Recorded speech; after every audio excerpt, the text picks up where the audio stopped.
নমস্কার, আমি নমিতার সহজ রান্না চ্যানেলের নমিতা।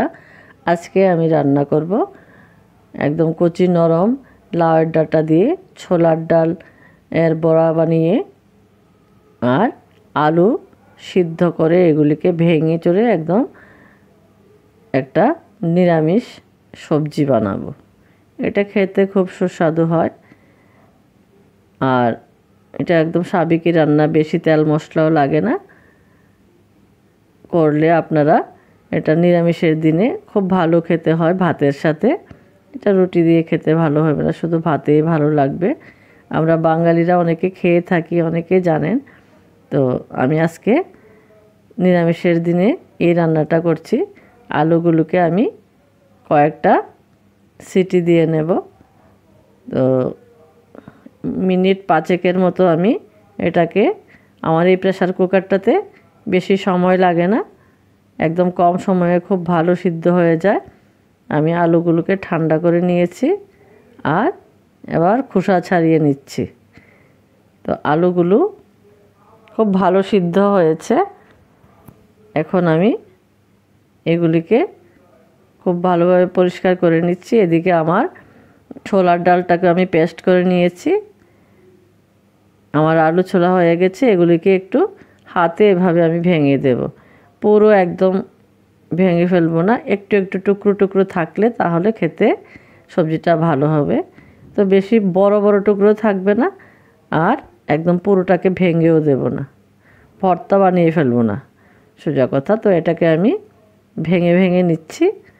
আর এখন আমি ছোলার ডালটাকে বড়ার জন্য রেডি করছি। এর মধ্যে দিয়ে দিলাম স্বাদ মতো নুন, একটুখানি হলদি পাউডার, আর দিয়ে দেবো এর মধ্যে আমি বেশি করে একটু কাঁচা লঙ্কা কোচানো। এখানে আমি 5টার মতো দিয়েছি কাঁচা লঙ্কা। তো এটাকে আমি মিশিয়ে নেব বড়া ভাজার জন্য। তো কড়াইতে আমি দিয়ে দিয়েছি 1 চামচের চাইতে একটু বেশি পরিমাণ সর্ষের তেল। তো তেলটাকে আমি কম তেলে করি, তার জন্য আমি তেলটাকে পুরো কড়াইতে ছড়িয়ে দিয়েছি। আর ছোলার ডালটার বড়াগুলিকে আমি ছোট ছোট সাইজের বড়া দিয়ে দিচ্ছি।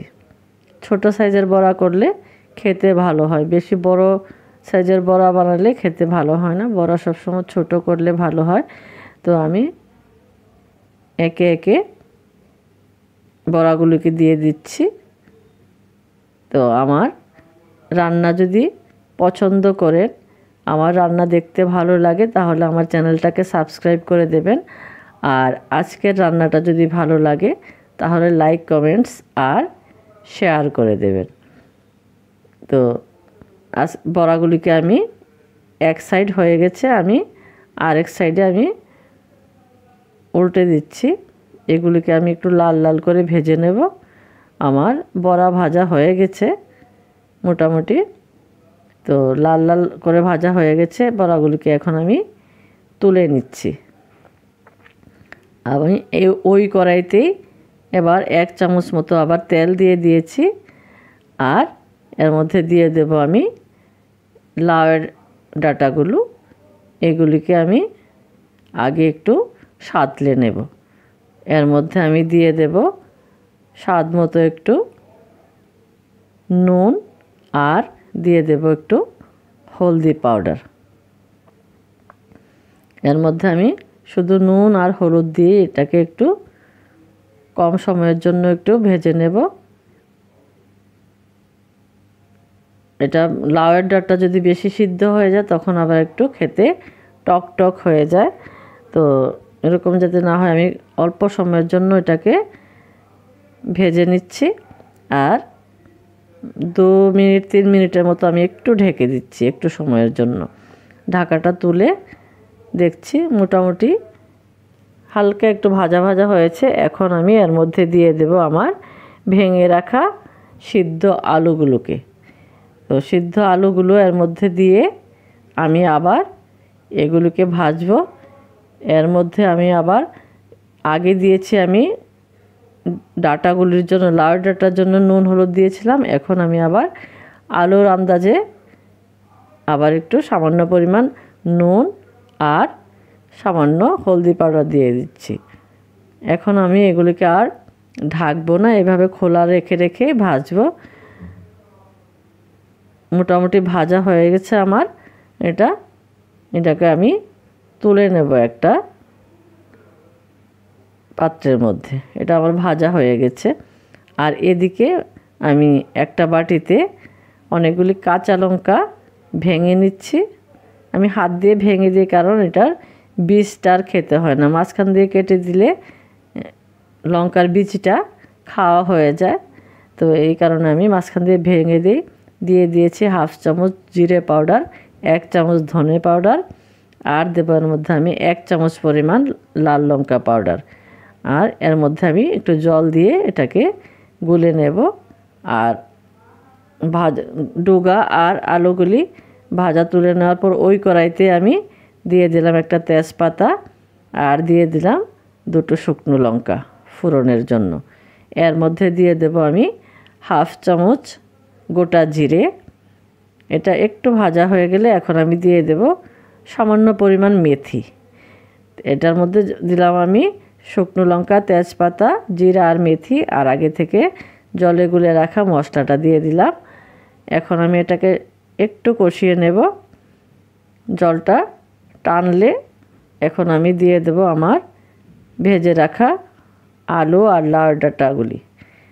তো আলু আর লাউয়ের ডাঁটাগুলি দিয়ে আমি বেশি ভাজবো না, এগুলিকে আমি হালকা নাড়াচাড়া করব, কারণ সবগুলি ভাজা আছে, মশলাও ভাজা আছে, তার বেশি ভাজতে হবে না।